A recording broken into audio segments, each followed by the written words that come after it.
Good evening, and welcome to this slightly delayed live reading of Underdogs. Apologies for not going live at 6. There was seemingly some kind of Facebook outage all across Britain, rather curiously, just over Britain and nowhere else, but, well, it affected my computer, so I couldn't do it, nor would it have been wise to do it, I don't think, if most of the people watching this live wouldn't have been present anyway. So today we've got chapter 23 and chapter 24, and it's going to be a big one. Of course, after today we've only got tomorrow and the day after, so this book is actually nearly finished. We've already done 22 chapters out of 28, so yeah, 3 more nights and we're done. Which leads rather neatly into Autistic Not Weird's 5th anniversary. This is complete coincidence, but the last night of this falls on the anniversary of me creating the site and uploading the first content, and the day after that will be 5 years since I came out as being autistic and created the Facebook page, and where all of the madness of the last 5 years started. So that is today's discussion question. Do you have any ideas what I could do for the 5th anniversary of Autistic Not Weird? Because other than doing a live Q&A, which I'm quite happy to do, assuming that the page isn't already just tired of my live videos, because I've been doing one every day for nearly the last 2 weeks. But other than that, if you have any creative or interesting ideas of things I can do for the 5th anniversary of Autistic Not Weird, please leave them in the comments. So, quick drink. And in fact, I should probably remind you of where we are in the story. At the end of chapter 21, Kate and the others, minus Ewan, were sheltering inside a toilet block with a crowd outside basically asking for them all to die so they can get their food drops back. And it ended with the Lord's henchmen breaking in, knocking Jack and Charlie unconscious, and you don't know what happened to Kate. You do know that there was a gunshot in the background about a mile away where Ewan was right in the middle of negotiating with the Lord, and the last we heard of Ewan was where Nicholas Grant started announcing your food drops aren't going to come anymore until I've recovered all of their dead bodies, and the Lord lifting his handgun to the height of Ewan's forehead. Meanwhile, the last chapter, it was revealed that the Underdogs are living where... oh, thank you, Julie. The Underdogs are essentially living in Joseph McCormick's home. There's a bit more about that, but you're not going to find out for another few chapters. But in the meantime, here's the important bit. Chapter 23. Ewan, came a whisper, accompanied by a hand patting his shoulder. Humph? It's 4. Daylight's not far away. So yeah, Ewan's alive. Ewan opened his eyes, which came into focus on Patrick Rowland's smile. I'll never say it out loud, thought Ewan's sleepy brain, but I'm going to miss you, Patrick. The sun usually peaked over the Citadel walls around 9, but the sky brightened several hours earlier. Daylight was coming, and their assault on the outer city would be imminent. Hugh suggests an Underdogs 2 preview reading. I like that. I really like that idea. I'm going to make a note of that. I've not got the laptop with me, but I'll make a mental note of that. Thanks, Hugh. That's a really good idea. Ewan looked around to see Aidan and Benjamin waking. Hi, Charlotte. By the way, if I hiccup occasionally, it's because I've literally just had my dinner, and it was a rather big one as well, like full Sunday dinner. Ewan looked around to see Aidan and Benjamin waking up his friends. The Lord's armed henchmen stood at the entrance, unwilling to involve themselves. Perhaps they were unhappy with their master's orders, to rescue his friends from certain death and protect them all night against threats from the public. Ewan didn't know where his idea had come from, but it had saved their lives. There was stomping, confident footsteps approaching the entrance. The Lord must have thought there was enough light to attack, or more likely he had run out of patience. Time to go, he barked. Looking forward to what you promised, Private West. Ewan's lie about his military background had been exposed by Nicholas Grant's announcement, but the Lord had not seemed to mind. He had bigger priorities and bigger opportunities. A moment later he was gone, taking his henchmen with him. Yep, no problem, Sophie. I hope you enjoy catching up with this when you can. Ewan? Asked Kate while rubbing her eyes. What did you promise him? The chance to kill Grant's men, Ewan answered as he got to his feet. It had been the first idea Ewan could spit out in the moment. In those short seconds between the Lord raising his pistol and almost pulling the trigger, Ewan had worked out what his would-be murderer truly wanted. The chance to watch enemy soldiers die, while still having their weapons at the end of it.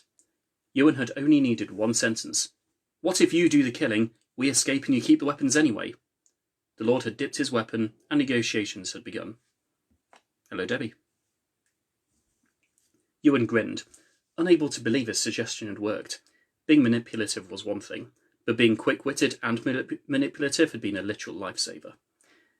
There's a logical side to the Lord, he continued. He knows if we escape, New London gets its food back whether we die or not. Grant wouldn't gain anything from starving his people to death. He wants control, not extermination. Then I told him where you guys could be found, and he sent his mates to rescue you. Didn't feel like a rescue, mumbled Charlie, pointing to the bruise on his jaw. And did you have to give them all the weapons? It's not like I had much say in the matter, Charlie. Ewan had tried, but his one request had resulted in a gunshot being fired past him. A bullet missing his ear by inches had been stressful enough, but the Lord had followed it with a speech that triggered his pathological demand avoidance enormously. That bullet would have killed you if I'd chosen it to, the Lord had said. From this moment, the only reason you're breathing is because I gave you permission to live. You will go through the hole unarmed, and if you don't like it, remember who your life belongs to now. After that, Ewan's brain had been in too much of a mess to negotiate. Even if we get inside, Charlie continued, we're dead the moment we meet our first patrol. We'll be fine, answered Jack. Once we're up there, we'll take the rifles from the dead clones' bodies. And what if there aren't any clones guarding the hole? Ewan snorted and gave no answer. Charlie was asking negative questions just for the sake of asking. So, how are we feeling? Asked Ruth from the front door. Fan-bloody-tastic, answered Ewan. Did you guys sleep okay? Asked Kate. With your big day in the morning, said Aidan. Not a chance. Hi, Cassandra.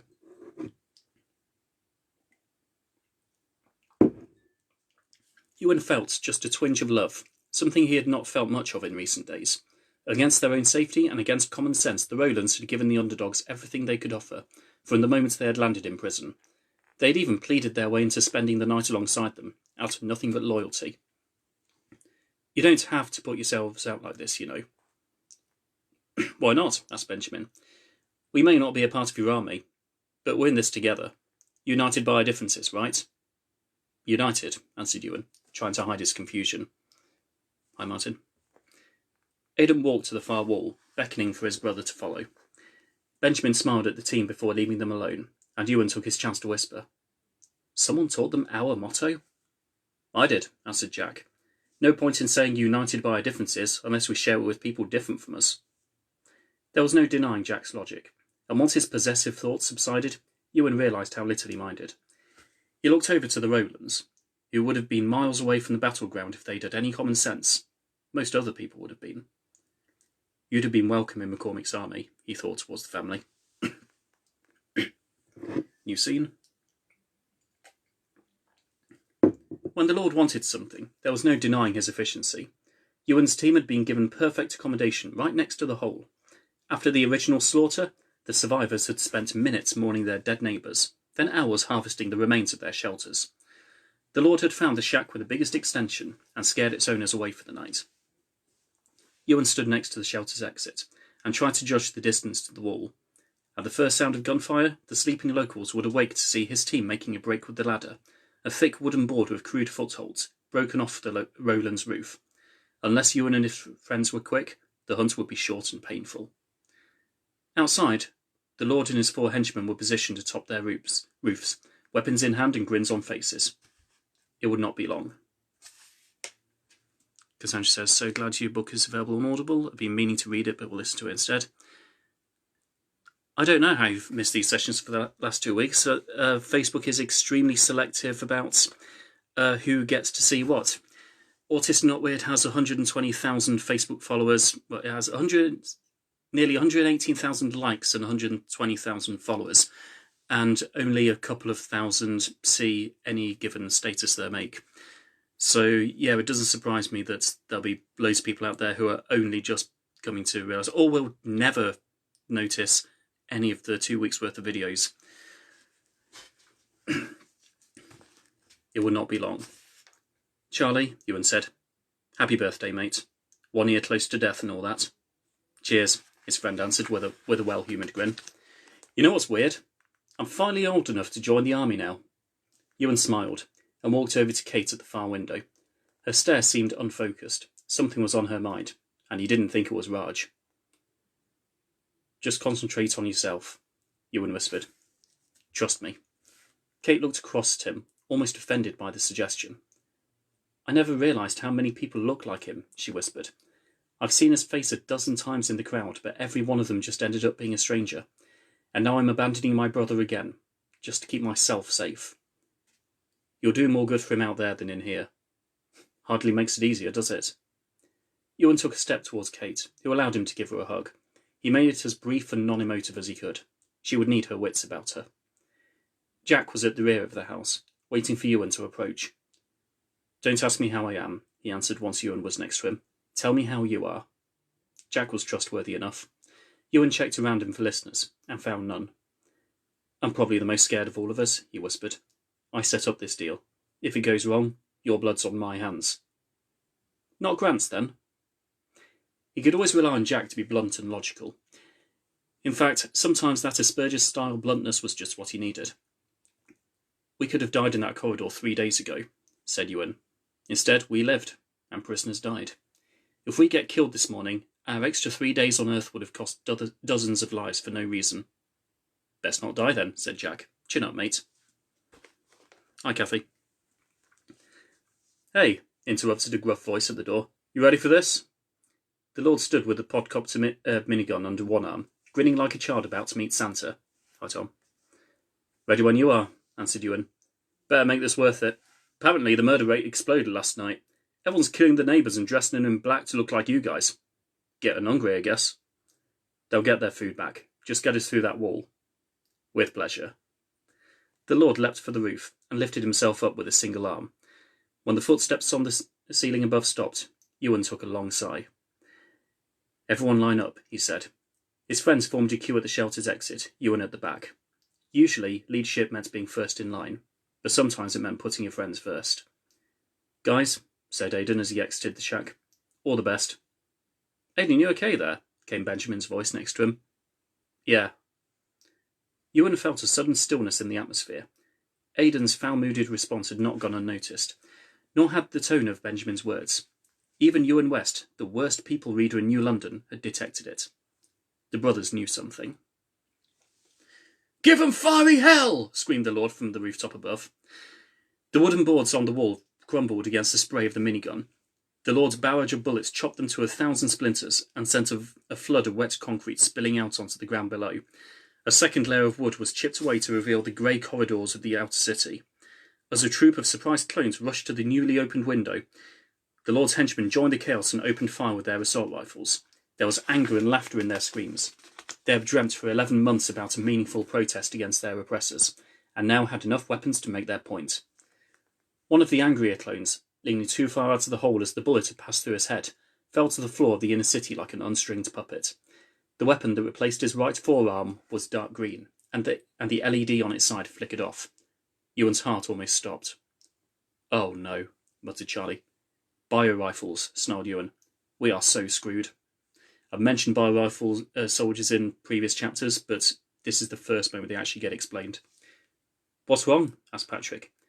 Marshall invented weapons, Pierce did genetic engineering. The bio-rifle's the one thing they made together. The guns are wired into their owners. When the clone dies, the weapon dies. Another body fell to the ground, with a similar green forearm and a blank LED. Grant's planned for this, finished Ewan. He knew our ammo wouldn't last in here. Those bioguns cost a ton of resources, so there's not many of them, but he's chosen the perfect time to bring them out. There will be no weapons available on the other side, but it was better to be unarmed in the walls than unarmed in the prison. Ewan let out a rallying cry, picked up his end of the makeshift ladder, and his friends charged into the breaking light. They steadied the ladder next to the fallen clones and secured its top rung against the hole in the wall. Aidan Rowland, architect extraordinaire, had calculated the ladder's length to perfection. The last of the clones fell silent and Kate began to climb. Around them, the locals stirred. Goodbye, inner New London, Ewan snarled as he gripped the sides of the ladder. Screw you and everything you did to us. Ewan followed his friends upward and through the laser cannon hole, ignorant of the cuts on his hands from the chipped wood and stains of wet concrete, and fell into the warmth of the outer city corridors.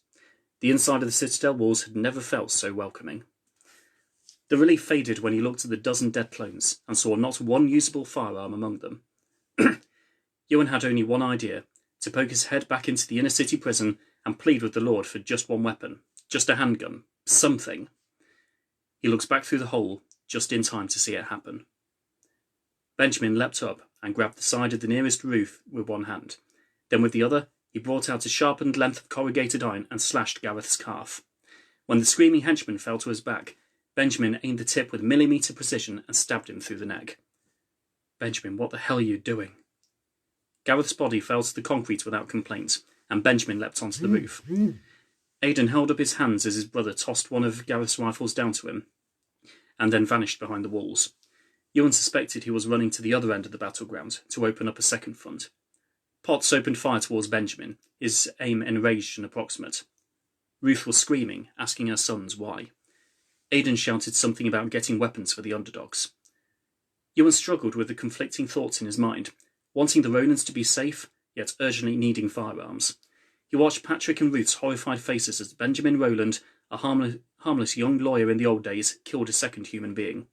He grabbed Gareth's second assault rifle and used it to shoot Dave. None of them had seen the Lord as he turned around with the minigun and opened fire into Benjamin's chest. Ewan felt a hollowness in his own torso as Benjamin's back started to spit blood. The vengeful young man turned into a falling corpse, which toppled out of view somewhere onto the concrete ground. "Benjamin!" Patrick screamed. He ran out of sight, Aidan's gunfire distracting Sean and Potts from taking aim. Ewan watched in fearful amazement as Patrick defied his age and climbed onto the rooftop behind the Lord. There, the bed and breakfast owner from Croydon engaged in combat against a murderous gangster with an M134 minigun. Ewan admired Patrick's bravery, but it was clear he had no plan beyond wrapping his arms around the Lord's neck. Ewan's screams could not be heard as Potts, unwilling to fire a bullet in the direction of his master, leapt across the gap between the rooftops and plunged a knife into Patrick's spine. "No!" Ewan yelled, suppressing the need to vomit. "What's going on?" asked Kate. Ewan didn't answer. He gazed over to Aidan, who staggered over Sean's dead body with blood pouring from his neck. Ewan had not seen how Sean had died, nor why Aidan was wounded, but the details made no difference. Aidan used his last moments of life to empty his bullets across New London, some of which found their way into Potts. Both bodies fell, and the Lord ran out of henchmen. Ruth appeared at the corner of the shelter, unarmed, just in time to watch the Lord finish off her husband. The minigun bullets ripped through Patrick's chest at point-blank range, and his body collapsed onto the corrugated roof. Ewan's vision turned blurry as tears formed in his eyes. He wiped them away and saw Ruth cowering in the street, set to be the Lord's final target. She didn't seem to care. Her whole family was gone. It was not the terror of a deer in headlights that kept Ruth in place, but the acceptance of a lamb led to the slaughter. In the corner of Ewan's eyesight, something grabbed Jack's foot. Ewan leapt in fright. He had almost forgotten his own corridor even existed, and he looked down at the almost dead body of a clone soldier. One of the patrol was still alive, and determined to murder at least one of Grant's enemies before the end. "Guys, help!" Jack yelled, his hands wrestling against the bio-rifle that was loosely aimed towards his face. A good man named Joseph McCormick had spent 11 months teaching Ewan to take control of his anger issues. But at that moment, anger was the only response he knew how to give. Anger at the slaughter of decent people. Anger at his role in the Rowlands' deaths. Anger that, even now, some crappy clone soldier was trying to murder his friend.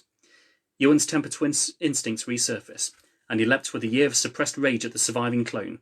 He wrapped his hands around the bio-rifle, jerked it away from Jack's head, and dragged the clone towards the hole. As angry as Ewan was, he knew what he was doing. It was a skill he had never learned back at Oakenfold, the ability to feel angry but remain capable of thought. He forced the clone's arm in the direction he wanted to aim, and pinched his fingers against one of the bullet wounds. The clone flinched, the bio-rifle fired, and a glob of blood left the Lord's throat. The Lord's aim fell away from Ruth, and he twisted his wobbling head towards the hole in the wall. Ewan pinched again, and another bullet punctured the Lord's stomach. The third pinch had no impact. The LED on the bio-rifle had gone out, and the clone was dead. But the first two bullets were enough. Ewan's eyes met the Lord's in a shared moment of hatred.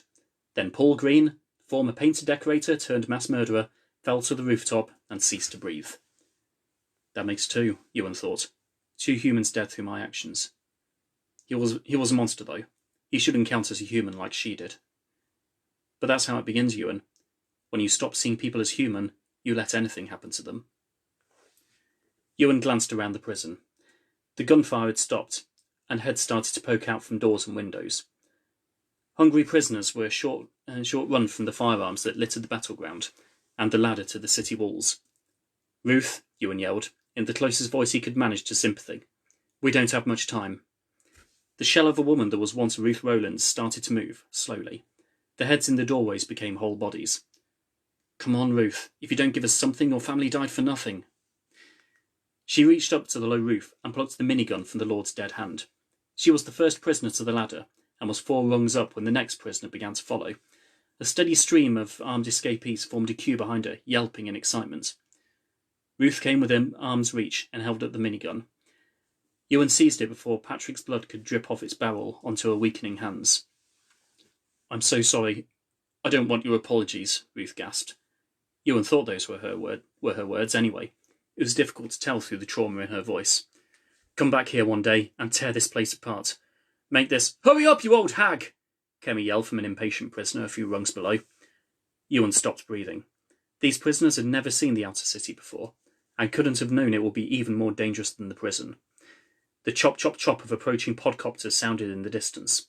There was only one option. "Thank you, Ruth," said Ewan, as kindly as he could. "Now hold on tight." Ruth obeyed, and with gritted teeth, Ewan pushed the ladder until it toppled. He watched as Ruth and the rest of the prisoners fell to the concrete below, and the ladder hit the nearest roof and snapped in half. Insults were hurled at Ewan like rotten fruit, from prisoners who honestly believed they could have escaped and lived.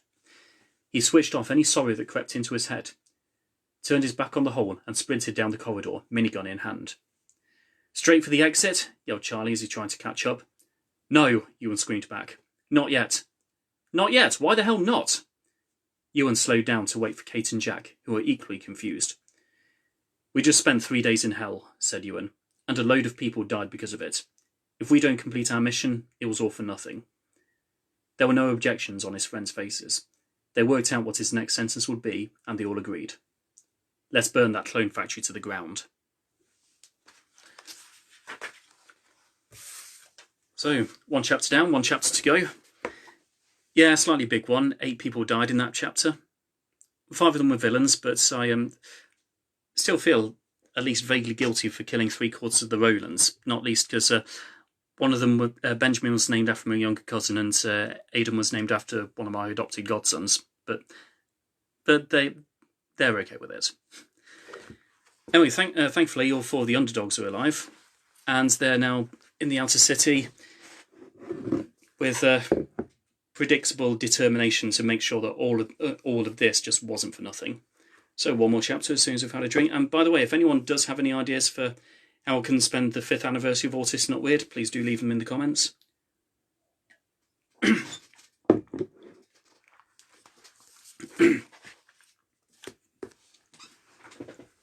In the meantime, chapter 24. They did not take long to find the first platoon, and 1 spray from the podcopter's weapon rips them to pieces. Ewan ran to their remains and plucked the assault rifles from the mess. 4 of the 6 weapons had avoided damage. He picked them up and threw them out to his team like sweets at a pantomime. "Okay, we're armed," he said. "Not much left in the minigun, though. Definitely not worth carrying with my arm the way it is." He checked his forearm again and swore under his breath. Remember, these got a wounded arm from the podcopter wound, like half the novel ago. And swore under his breath. The weight of the gun had split the wound, and a build-up of runny pus had spilled over his skin. "Cover your ears, guys," he said. "I'm emptying it into the ground so it can't be used against us." "No way," said Jack. 3/4 of the Rowlands died for us to have those bullets. If you won't take it, I will. Ewan pushed away the realization that he was being commanded, and held the weapon out towards his friend. Jack slung his rifle over one shoulder, and tried to work out how best to carry a 2-handed minigun. A moment later, voices cried out from the clone's radio. One of the voices must have been Ian Marshall. Ewan could tell by the authority in his voice, authority which relied on volume and anger, like so many bad teachers from his mainstream days. Debbie says, big Facebook party, food and drinks at home, music on the laptop. Yeah, sounds good. I'll have to have a think about how practically we can make that work. Yeah, made a mental note of that, thank you. No, said Marshall, I don't care how many of you are feeling cranky. This morning, shift hours don't matter. I need one of you to send a team to keep the prisoners contained, and the rest of you to rally some troops and send them rebel hunting. We don't have long before they escape. Another voice entered the fray, a weasel-like tone that sounded like someone who'd never stepped outside the evil lab they were born in. You think they'll just flee? There's plenty they could do to us at 4 a.m, if your men are as unprepared as you say. You told Nick yet? You can bloody tell him. Ewan looked up and found a sight he had not witnessed since their sleepover in Lemsford. All of his friends were smiling. It was always fun listening to enemies as they snapped at each other in panic. Excuse me. How about some kind of game, is it? Yep, Cassandra suggests some kind of massive online game. Could even play chess simultaneously against lots and lots of you. You know, I'm going to start making like literal notes of these because okay, so Hugh suggested preview of Underdogs 2. Debbie suggested kind of stay-at-home party, and Cassandra suggested games that can be done online. Yeah, thanks for that. Keep suggesting ideas if you have them, because there's loads of good ideas so far. So, keep floor Z well guarded just in case, said the voice that was probably Nathaniel Pierce. In the meantime, everyone keep close to your radios. The moment someone reports activity, Marshall will send in his biggest weapon. Don't give me commands, Nat. Don't you dare. The conversation descended into bickering. It was no longer worth Ewan's time. Right, he said. Teams of 2. Charlie, you stay with me. Splitting up? Asked Jack. Really? Yeah. You and Kate hit the factory. Charlie and I will cause a distraction. We'll find the nearest officer sector and go hunting for info. Info on what? Asked Kate. Does it matter? We'll get there before you get to floor F. Once they detect us, all eyes will be focused on us instead of you. Info on what? Repeated Kate, demanding eye contact as strongly as she could bear. If you're attracting Marshall's biggest weapon, it's a better be for something good. Info on Shannon, for starters, answered Ewan. Who she is, where she came from, and how she knows so much. Then there's the list she was carrying. I want to know what else they've found out about us. Jack, pass me the combination hacker. The officer sector will have a code. You can keep everything else. Jack reached into the rucksack, found the combination hacker and passed it over. Have fun, guys, finished Ewan. Charlie, pass them the memory stick. Charlie reached into his left-hand pocket. After a few moments of spreading his fingers around, he started to dig deeper. A look of abject horror spread across his face as he pulled his empty hand back out. It's not in my pocket. Ewan's body lost all its feeling, and his jaw fell open. It's in my other pocket, Charlie said with a grin, reaching into his right-hand pocket and waving Shannon's memory stick between his fingers. Charlie, don't be an arse, said Ewan, snatching it from his hand and passing it over to Kate. It was pretty funny, to be fair, laughed Jack. Whatever. You guys better get going. It's a long way to floor F. Jack handed the rucksack over to Kate. The minigun alone must have been heavy enough. Good luck, both of you, said Kate. It's never luck, said Ewan. Enjoy the destruction. Hi, Daniel. He couldn't help but feel a twinge of envy as Kate and Jack set off. The death of the clone factory would be a joy to behold, but he would serve the mission better as the live target. It had worked with a laser cannon after all. Ewan brought out his phone and switched it on as he started to run. Charlie, time me. Sure, but why don't we just take one of those clone radios? We could listen in. They're GPS tracks. I want to give them clues about where we are, not just tell them. Ewan found the stairwell entrance by the time the phone had powered up. Charlie checked the second hand on his watch. 3 minutes. Go. 3 minutes to tell comms we're alive, deal with the emotions of talking to them again, ask for directions and memorise them. Easy. The phone rang. Barely a moment passed before a voice answered, with a joyous tone like a dead man raised back to life. Hello? Asked McCormick, his face appearing on screen a moment later. For a moment, Ewan choked on his own breath. He had not gone for 3 days without McCormick since takeover day. A whole world ago. Sir? Ewan. There was a short, magical moment where neither Ewan nor McCormick could string a sentence together, and were content to watch each other's faces and listen to each other's silence. Then Charlie pointed at his watch, and Ewan tried to force the conversation forward. Sir, I've got so much to tell you, but it'll have to wait until we're back home. Raj told me you'd probably died. Now, we're in the walls now, all 4 of us, and we need help. Tell me where you are, and I'll direct you to the exit. Alex is still close by, so I can get him to help from the outside. No, not yet. Give me the nearest officer's sector to stairwell 59. There was a moment's silence as McCormick's off-camera companion rustled through the collection of maps. It must have been Gracie going by the passive tone of her voice. Charlie opened the door to the stairwell, and Ewan followed him inside. So what's the plan? Asked McCormick. By the sounds of it, you're not doing the sensible thing in escaping. Just heard Marshall and Pierce on the radio, answered Ewan. They're expecting a break-in, so me and Charlie are giving them one. And while they're looking for us, Jack and Kate... He looked up and down the stairwell. They were probably alone, but the risk wasn't worth it. They're preparing for better days. I understand, said McCormick. It was another part of Ewan that made him feel like a walking contradiction. Despite struggling with everybody else's hints, he was adept at dropping his own. Gracie leaned into the camera's field of vision and whispered to McCormick. Her voice was too quiet to decipher, as if she didn't think herself worthy of giving instructions to the team. She was the kind of girl who waited for the adults to get her equipment out of her pencil case each lesson. And they did it too. But now the adult support is gone, independence is hardly a thing. Floor S, said McCormick. Not far at all. Now listen carefully. New scene in a second. It is surprising how many things I notice about the novel when I actually read the whole thing out loud.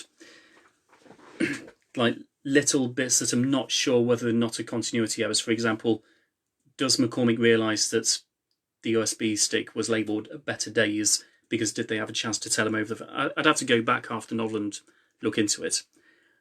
But the answer I'm giving myself right now is that look, he just knows, even without the Better Days reference, what Jack and Kate will be doing because, well, it's literally the reason why they're in the Citadel in the first place. But yeah, the more I read this out loud, the more I learn about my own novel. Ewan took the third right as instructed. If McCormick and Gracie were correct, there will be one more corner, then a 200-metre sprint to the security door. Ewan had often wondered what the inside of an officer's sector looked like. Those fabled humans-only areas must have held a luxury or two. Kate, he whispered into his radio. Updates? Not even halfway up the stairwell, she answered. Seriously? Hey, gasped Jack. Have you ever tried lugging a minigun up 20 flights of stairs? Charlie dashed round the corner and fired a shot for each clone on guard. Not long after their bodies had fallen, he and Ewan had reached the security door. Keep us posted, guys, Ewan said, raising the door combination hacker and slapping it over the dialing pad before him. A press of the power button revealed 8 blank spaces on its miniature screen, and a jumble of changing letters flashed in front of his eyes. You know, I'd love to know the science behind those things, said Charlie behind him. Dad wasn't a technician, answered Ewan. He just swiped it from the barracks with a thermal blocker and a bunch of other things. All I know is that when the numbers freeze, it's good. Ewan stared at the screen before him and let out an impatient huff. All the spy movies of his youth had told him that secure gateways could be hacked and unlocked in just one camera shot, but his own experience had never matched that. You got a minute to talk? Asked Charlie. Could have between 5 and 10. Better watch those corridors, mate. We passed at least 2 cameras on the way here. Yeah. Anyway, I was just wondering something. The 5th digit along froze on 3. The other digits kept going. So it was PDA after all that? Asked Charlie. What? All that secrecy for so long, then Grant just announced it to New London. Can't remember what words he used, but I know he meant PDA. What does it stand for again? Ewan focused his face against the hacker, in an effort to hide the anger on his face. There was no longer a way to avoid the conversation he had put off for years. Pathological demand avoidance, he snarled. Means I can't take instructions well. Other people's orders make me anxious. Huh, so that's why McCormick made you head soldier. It's not that I like leadership, Charlie, Ewan said with a sigh.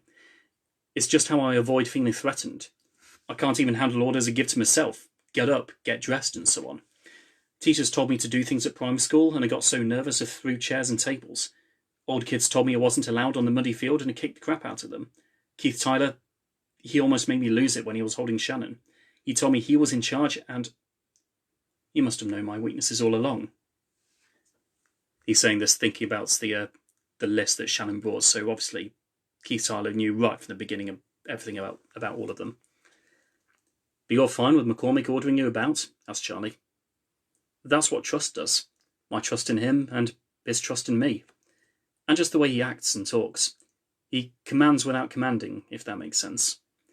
Ewan paused as he started to wonder exactly what McCormick had done to him. Ewan had never considered himself a leader, but he was not capable of following either. By all rights, teamwork should have been beyond him.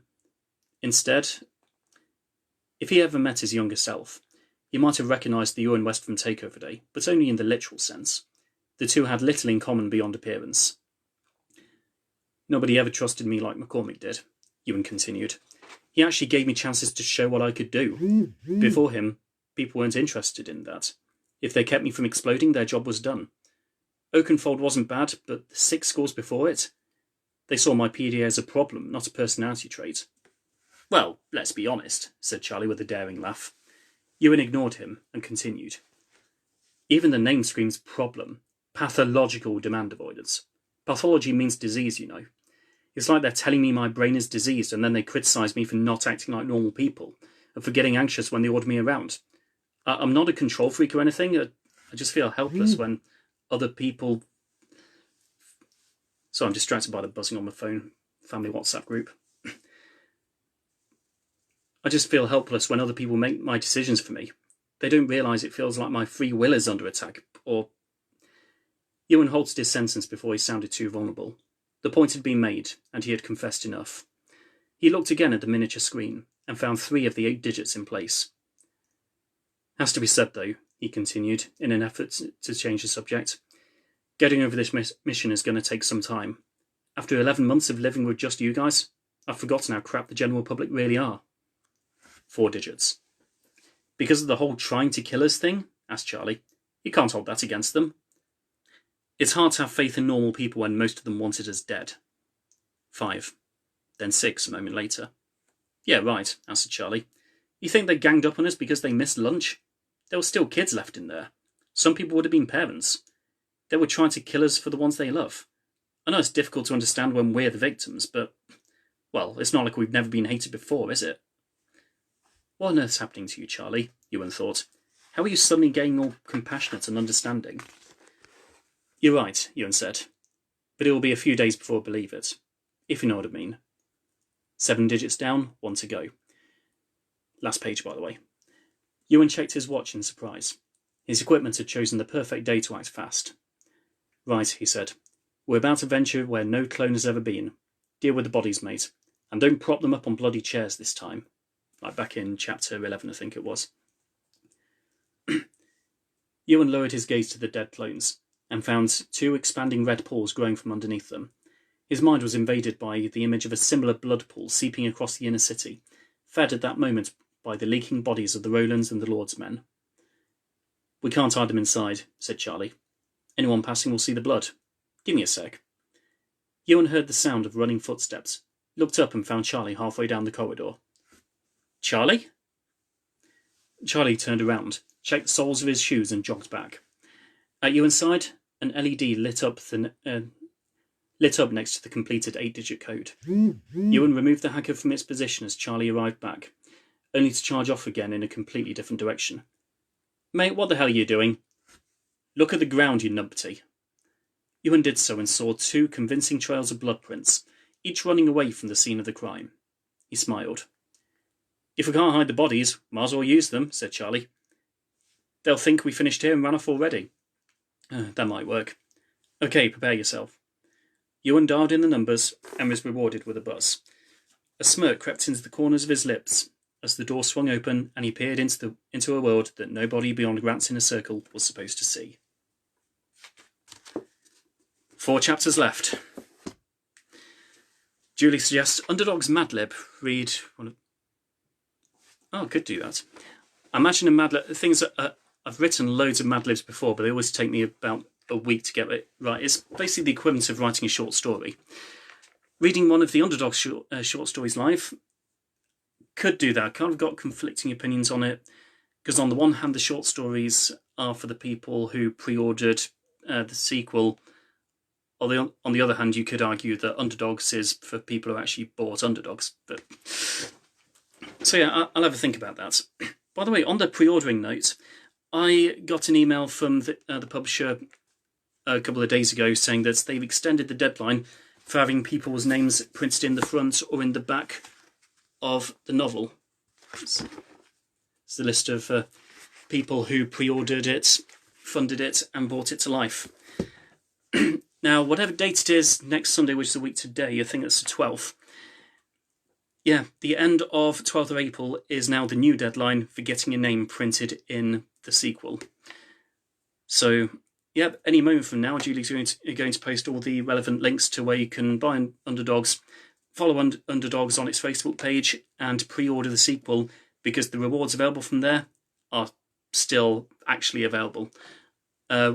Originally, the deadline was back in March, but, well, things have changed recently, and it hasn't needed to go. It is still going to print at the time that was planned, but the publisher's now found itself able to give more time to collecting a list of names to print in it. So, yeah, if you like what you've read so far and you're pretty sure you're going to carry on liking it after the final 4 chapters, then yeah, feel free to pre-order the sequel and get your name in it or a loved one's name in it. That's it, basically. Really looking forward to tomorrow / not looking forward to tomorrow, because I know I say this a lot, but the previous chapters have been pretty heavy. The next one's basically final showdown heavy. So, yeah. I look forward to seeing you then. Hopefully it's 6 o'clock, as long as Facebook doesn't screw up by then. Take care. Bye.